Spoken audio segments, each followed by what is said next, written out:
오늘의 말씀을 되새겨봅시다. 예수님께서 제자들의 발을 씻어주신 다음 그들에게 말씀하셨다. 내가 진실로 진실로 너희에게 말한다. 종은 주인보다 높지 않고 파견된 이는 파견한 이보다 높지 않다. 이것을 알고 그대로 실천하면 너희는 행복하다. 우리가 행복해지는 법을 예수님께서 말씀하십니다. 그것은 먼저 알고 실천하는 것인데, 알아야 할 것은 종은 주인보다 높지 않고 파견된 이는 파견한 이보다 높지 않다는 것입니다. 이것을 알고 실천하면 너희는 행복하다고 가르치십니다. 주님을 따른다고 하는 사람은 겸손하게 조용히 그분의 발자취를 따라 걸어야 합니다. 하지만 현실에서는 이게 쉽지 않습니다. 율법학자나 바리사이가 교만에 빠지고 사람들의 존경에 맛이 간 것을 보면 알 수 있습니다. 하지만 우리는 참 행복에 도달하기 위해 예수님의 말씀을 따라야 합니다. 종은 주인보다 높지 않습니다. 우리는 종입니다. 그런데 이 말씀을 하시는 이유는 종이 주인처럼 행세하기 때문입니다. 하느님의 사랑을 많이 받은 사람일수록 작아지고 조용하고 숨은 생활을 즐깁니다. 성모님이 그랬고 요셉 성인의 삶이 그랬습니다. 세례자 요한이 그랬고 다른 성인 성녀들의 삶도 그랬습니다. 그런데 예수님에게서 배우고 성당에 다니면서 알게 되는 것이 많아질수록 다른 사람들의 잘못을 지적하고 다른 사람들의 무지를 지적하면서 자신이 높아지고 올라가려고 하고 커지려고 한다면 그게 바로 바리사이들의 모습이 되는 것이고 행복으로부터 멀어지는 교만의 삶이 되는 것입니다. 그러니 자신의 지식에 대해서 자랑하지 마십시오. 내가 어느 성인에 대해서는 잘 안다라고 자신하지 마십시오. 그 성인이 예수님과의 신비로운 속내 이야기를 다 드러내놓고 하셨을까요? 당신에게 일어난 신비 체험을 다 이야기하셨을까요? 그러면 성인이 아닐 겁니다. 우리가 알고 있는 것은 그 성인에 대한 빙산의 일각 정도를 알고 있습니다. 그렇다면 예수님이나 성모님에 대해서는 어떻게 했습니까? 빙산의 일각의 일각밖에 모르면서도 마치 다 아는 것처럼 주인의 행세를 하려고 드는 게 교만한 우리들입니다. 그래서 우리가 행복으로 가는 데 필요한 것은 예수님과 성모님의 말씀에 묵묵히 순명하는 모습입니다. 그 순명의 정신이 행복으로 이끌어줍니다. 그런데 인간의 교만은 하늘의 소리마저도 마음대로 재단합니다. 내가 너희에게 생명의 빵을 주겠다. 내가 주는 생명의 빵은 곧 나의 살이다. 이러니까 교만한 인간이 자기 수준에서 재단을 해버립니다. 아, 저건 상징이구나. 개신교 형제들이 그렇게 성경을 받아들이는 겁니다.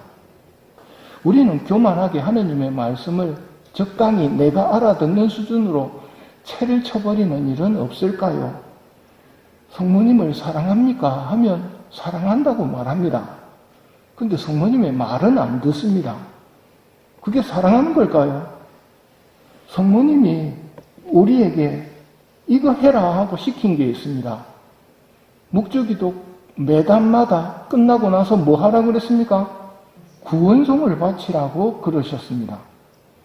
근데 성모님을 사랑한다고 우리는 성모님이 군대라고 하는 레지오 마리아에서는 안 합니다. 왜?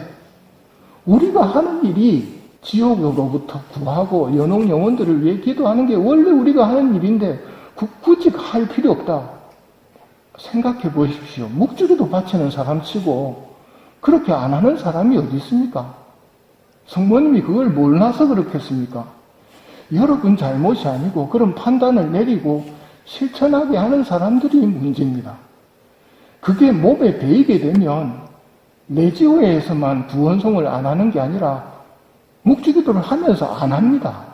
몸에 배이니까요. 그게 뭘까요? 종은 주인보다 높지 않은데 종이 주인 자리에서 지 마음대로 말씀을 재단해버리는 겁니다. 그렇게 되면 율법학자나 바리사이처럼 되는 것이지요. 행복의 길은 예수님께서 하시는 말씀에 묵묵히 순명하는 겁니다. 성모님이 가르쳐 주시는 비결을 그대로 따라하는 것이 연옥으로부터 많은 영혼들을 구해내고 지옥을 면하는 방법입니다. 근데 그거 우리 원래 하고 있는데요 하면서 안 해버리는 거는 성모님을 사랑하지만 성모님 말은 안 들으랍니다 하는 거하고 똑같단 말입니다. 주님을 따르면서 좀 알게 되면 될수록 가르치려는 쪽으로 유혹이 들이우는데 거기에 빠지게 되면 저 주변의 사람들, 무식한 사람들 가르쳐야 된다고 자기가 목소리를 높입니다. 그러면 어느새 파견하신 분보다 자기가 더 커져 있습니다. 이렇게 말할지도 모릅니다. 그래도 가르쳐야 할 것은 가르쳐야 하지 않습니까? 맞습니다. 가르쳐야 할 것은 가르쳐야 합니다. 하지만 그거는 가르쳐야 하는 자리에 있는 사람이 해야 될 말입니다. 누가 그 자리에 있습니까? 우리 장산성당은 장산성당 주임 신부님이 그 자리에 있습니다. 근데 자기가 막 가르치려고 든다면 문제가 있는 것이지요.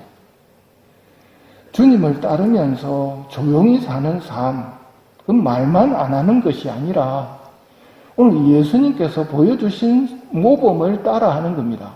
예수님이 오늘 무슨 모범을 보여주셨습니까? 복음의 첫 구절, 제자들의 발을 씻어주신 다음에 하시는 말씀입니다. 발을 씻어준다는 것, 신발이나 양말이 발달해 있던 것도 아니고 도로가 좋았던 것도 아니었습니다. 발을 내밀라고 했을 때 베드로가 안 된다고 했던 것은 더러웠기 때문입니다. 그런데 예수님이 뭐라고 말씀하십니까? 내가 너를 씻어주지 않으면 너는 나와 아무런 상관이 없게 된다. 아무런 목도 나눌 게 없다. 그럼 뭘 상징합니까? 고해성사입니다. 고해성사에서 여러분 사제에게 뭘 이야기합니까? 더러운 걸 이야기합니다. 왜 이야기합니까? 씻어달라고 이야기합니다. 예수님이 하시는 일은 씻어주시는 일입니다. 그래서 깨끗하게 만들어서 다시 내보내는 것. 그게 예수님과 우리와의 관계입니다. 그런데 나는 더럽지 않은 것처럼 하면 그때부터 위선에 빠집니다. 이 말씀을 드리는 이유는 내가 용서받았으니 용서해주는 삶으로 가야 됩니다. 그런데 여기서 많이 걸려버립니다. 저 사람 저러면 안 된다고. 이 사람 이러면 안 된다고. 다른 사람의 잘못은 지적합니다. 가르치려고 듭니다. 나는 용서받았지만 너 고쳐. 종이 주인 자리에 올라있는 모습입니다. 그런데 자꾸 자기가 커지려고 그러고 나는 깨끗하다는 식으로 더러운 사람들 앞에서 목소리를 높인다면 종이 주인 자리에 올라있는 것입니다. 내가 용서해 준 것처럼 너희도 용서해 줬어야 할 것이 아니냐. 1만 달란트를 탕감받은 사람이 주인님으로부터 듣게 되는 이야기입니다. 종은 주인보다 높을 수 없고 파견된 이는 파견한 이보다 높지 않다.